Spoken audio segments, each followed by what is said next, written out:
Assalamualaikum warahmatullahi wabarakatuh. Waalaikumsalam warahmatullahi wabarakatuh. Ya, pemirsa, merupakan kehormatan bagi kami bisa berjumpa dengan Bapak Dr. Yani, ini bos Atakwa. Luar biasa ini. Bukan bos. Penerima amanah, marbot. Iya, marbot pelayan umat ya. Amin, insya Allah. Ini masjid yang paling top di Cirebon. Ada satu pemikiran tokoh Islam internasional bahwa kemunduran umat Islam hari ini disebabkan oleh pemahaman yang keliru tentang fardu kifayah. Jadi fardu kifayah itu dipahami hanya untuk mengurus mayat begitu ya, memandikan dan seterusnya. Padahal fardu kifayah itu semua aspek kehidupan.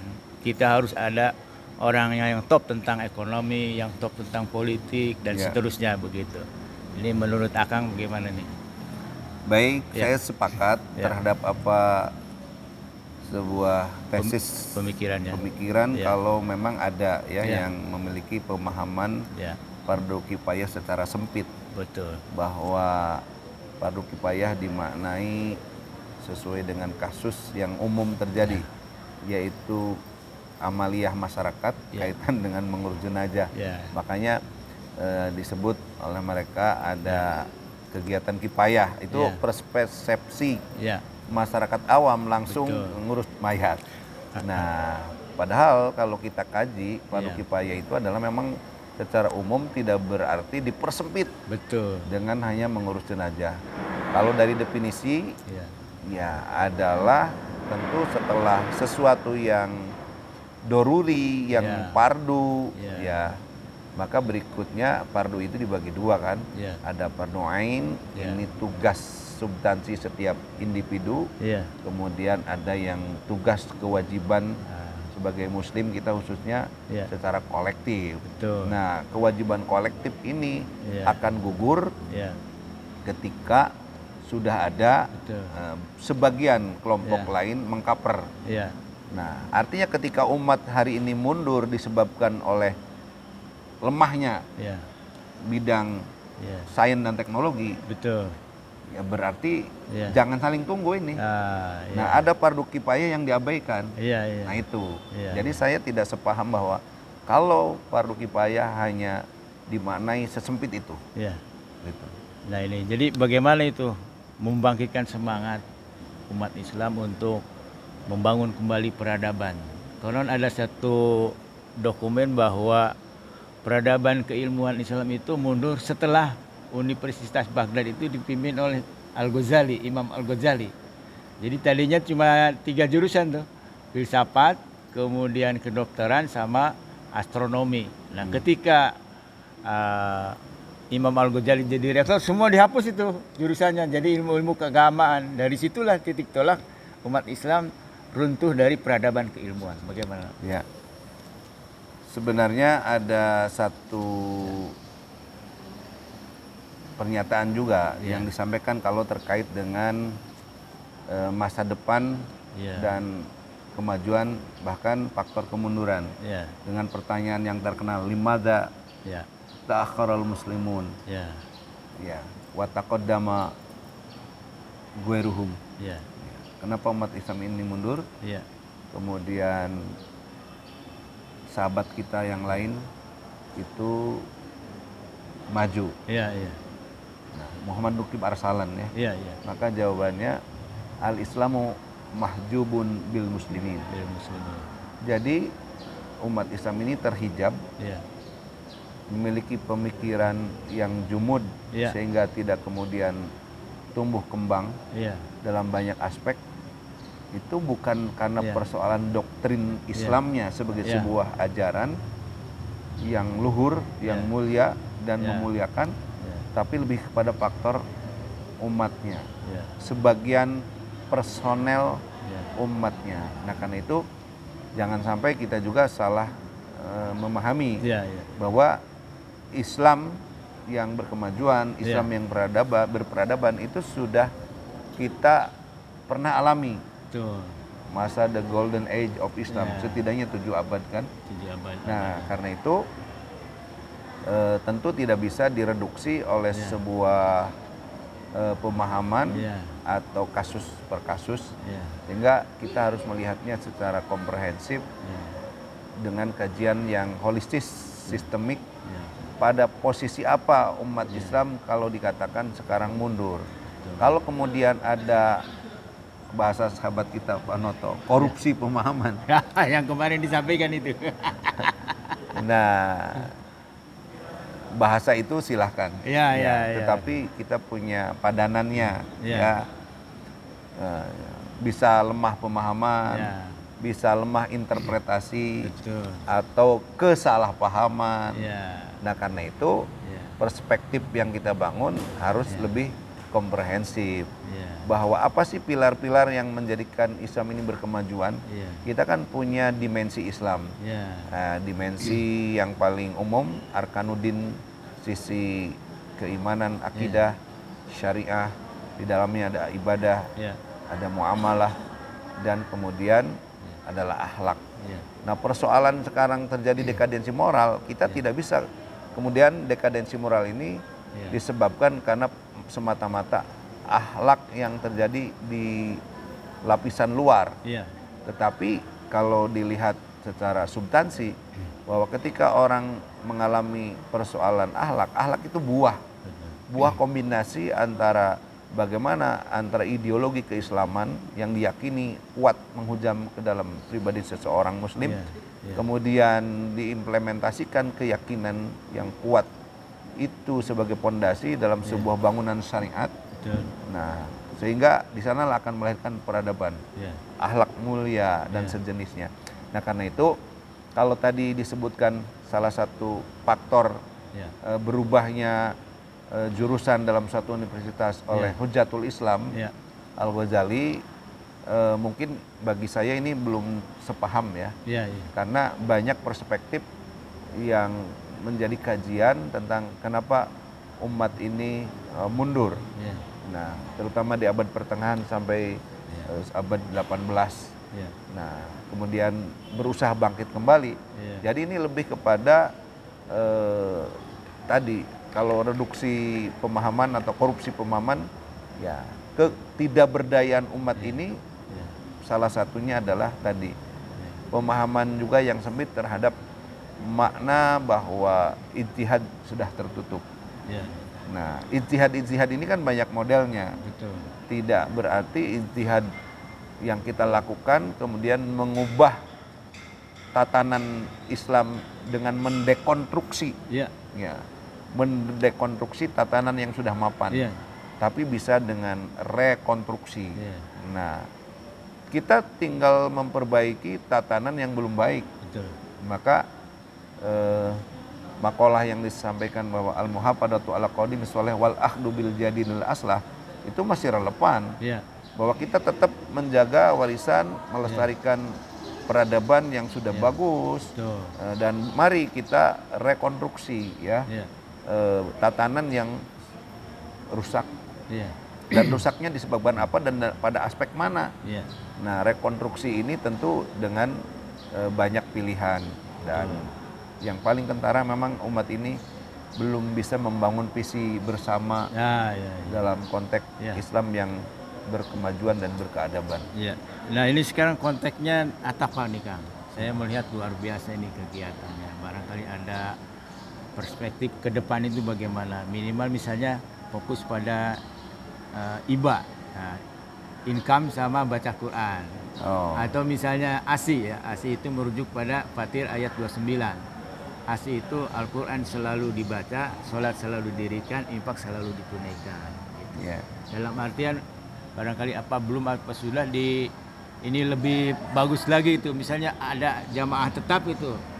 Anda butuhnya apa? Anda bisa memberikan apa gitu. Ya. Nah, itu kan dari situ bisa diorganisir lebih hebat lagi nih, membangun peradaban di Cirebon nih, Akang nih. Luar biasa. Ya. Gimana ke depan? Baik, terima kasih Kang.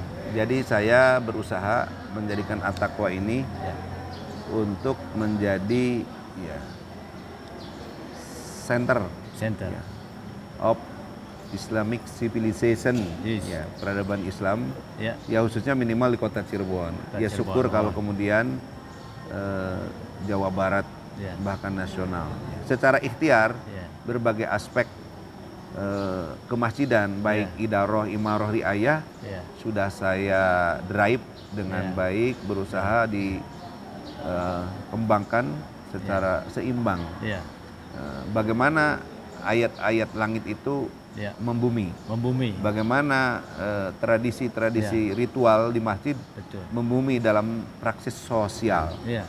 Nah, itulah yang kemudian embrio dan Ya. pengembangannya sebenarnya sedang dan terus ditingkatkan. Contoh, Ya. saya juga punya prinsip palu gada. Palu gada. Nah, apa yang lu perlu, gua ada. Jadi bagaimana program-program ini menyahuti kebutuhan jamaah secara konkret. Maka kami biarkan banyak jualan program. Nah, program mana yang banyak dibeli jamaah? Tentu sesuai dengan harapan dan kebutuhan masyarakat. Maka memanage masjid tidak lagi secara konvensional. Tapi kita harus juga melibatkan proses modernisasi dalam sentuhan-sentuhan programnya. Contoh, bahwa masjid sebagai tempat ibadah, exactly, itu pasti. Tapi kita juga memahami bahwa ibadah itu bukan mahdoh saja, tapi lebih banyak yang gue mahdoh. Maka tetap ibadah mahdohnya kita rawat. Imam kita juga hafal Quran, imam kita juga pendidikannya cukup, jamaah kita juga selalu diberi edukasi dengan berbagai variasi pencerahan, baik taklim, diskusi di majelis taklim. Untuk majelis taklimnya tidak hanya untuk emak-emak ya, tapi ada yang kuliah duha tok. Malah lebih hebat emak-emak nih, pengajian belajar baca Quran tuh. Iya, remaja masjid ada ya. Dan kita sudah mewujudkan visi-visi keunggulan. Bicara Quran, ada rumah tahfidz Quran, pesantren tahfidz di At-Taqwa di belakang. Itu semua kelompok bisa belajar. Sehingga hari ini hampir 600 yang belajar Al-Quran dari usia anak 3 tahun. Sampai ada yang homeschooling ya anaknya. Ya, makanya yang 3 tahun untuk anak namanya tahfidz for kid. Tuh, brandingnya juga sudah tidak lagi tradisional ya. Tahfidz for kid. Nah, tahfidnya bahasa Arab, for kidnya Inggris. Kemudian tahfidz for sabab. Ya, tahfidz for sabab, sabab itu pemuda. Jadi anak-anak muda SMP, SMA ya biasa menghafal Al-Taqwa. Nah, kemudian ada tahfidz OTW. Ya, tahfidz on the way. Yang pulang pergi dari rumah. Nah, dokter-dokter banyak. Itu tahfidz OTW. Datang ke sini tuh hanya setoran. Nah, itu dokter-dokter ya? Dokter. Artinya orang-orang profesional lah. Jadi untuk yang berkaitan dengan pendidikan Islam itu final lah untuk di At-Taqwa. Dan kami belum berobsesi untuk mendirikan sekolah formal seperti SD, IT, SMP, IT termasuk perguruan tinggi. Karena kami juga harus visibility study, yaitu analisis kelayakan. Di Cirebon ini dengan penduduknya 300.000 sekian, sudah cukup banyak. Sehingga At-Taqwa lebih memberikan program-program pendidikan kemasyarakatan yang tidak digarap orang lain. Termasuk ada Gesos, pelayanan mu'alaf, kita sudah 250 orang mu'alaf. Kemudian pembinaan mu'alafnya, pendampingan orang yang rentenir oleh UPZ kita. Kemudian ada penginapan, kemudian juga ada kantin murah tetapi insya Allah terjangkau sekaligus cita rasanya juga dirasakan semua.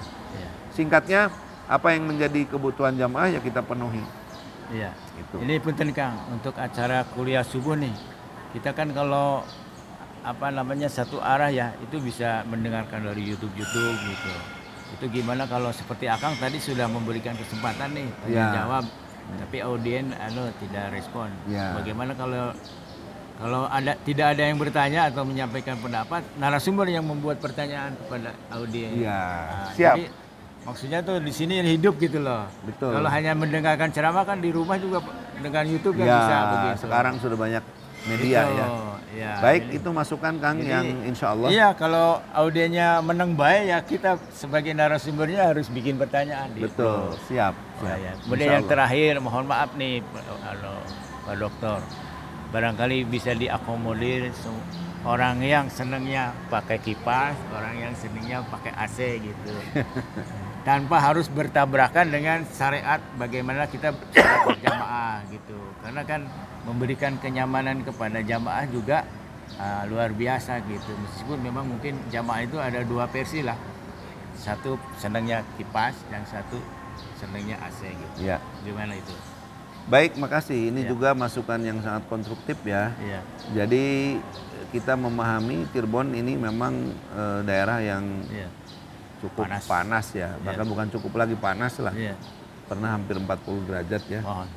Nah, tetapi makanya masjid ini dibangun oleh para arsitektur kita, almarhum Pak Haji Holil salah satunya. Satu, tanpa kaca. Tanpa kaca. Otomatis nggak ada kusennya juga. Ya. Iya. Artinya tanpa kaca, karena kaca pasti membuat panas. Iya, mempengaruhi. Dua, bahan full granit natural. Nah, Iya. itu memberi kesan satu, sejuk, Iya. makanya tidak perlu ngecat seumur hidup. Iya. Ya, ini full granit. Ini juga sebenarnya untuk mewujudkan suasana yang lebih Betul. sejuk, nyaman. Nyaman, Nah, tapi ketika overload seperti Jumat, Nah, ya itu. pasti akan lebih panas kan. Iya. Maka kita bantu dengan kipas-kipas. Iya. Nah, oleh karena itu ini memang dikonstruksi Iya.